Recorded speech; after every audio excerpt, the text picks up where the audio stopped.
Shake it for your hood if it's all good. Shake it for your hood if it's all good. Shake it for your hood if it's good. Yeah, you're right, it's alright. Yeah, you're right, it's alright. That St. Bernard is on the map and they don't play. Ask me how I know I'm from around the way. I know some real suckers who be quick to pop another. You're strapped with your gag, but you're killing our brothers. Shoot 'em up, bang, bang, it ain't no thing.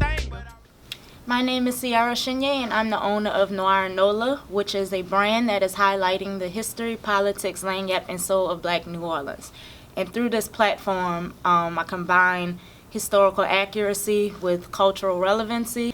I use this to tell Black New Orleans stories through Black New Orleans, and using this as a way to control our own narratives and create something that is to and for us.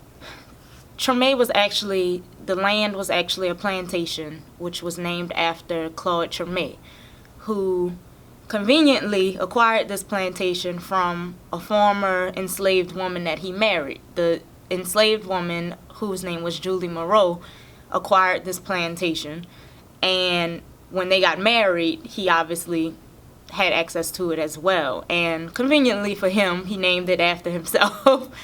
Subdivided the property, and you had Treme Plantation. And through that land, although it was named after a slave owner and a plantation owner, it truly was the Black people that lived there that cemented it into history and made the Treme what it is and what it was.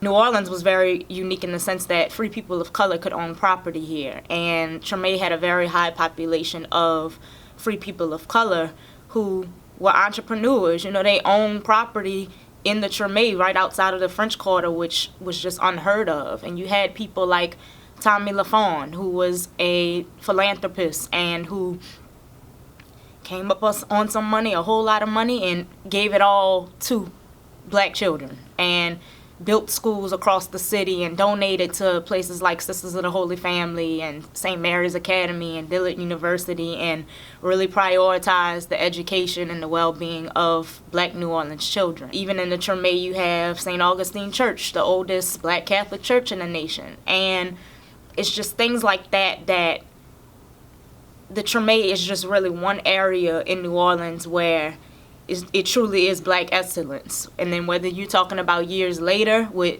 you have Dookie Chase and how important Miss Chase was to the civil rights movement. If you want to talk about Under the Bridge and how Claiborne Avenue was a black-owned business street with the Circle Food store right at the corner. And even that being a Black-owned grocery store, which provided you with everything from a dentist, a chiropractor.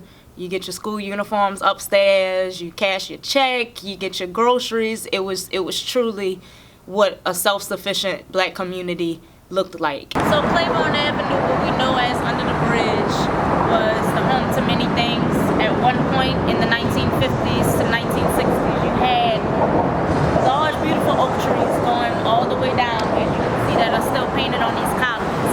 And the area was basically like a park, a meeting area where people in the neighborhood would just come sit under the shade, children would play, and more famously would have like the Black Mardi Gras traditions, where the Mardi Gras Indians would stop under the bridge and celebrate those traditions that we actually still do today.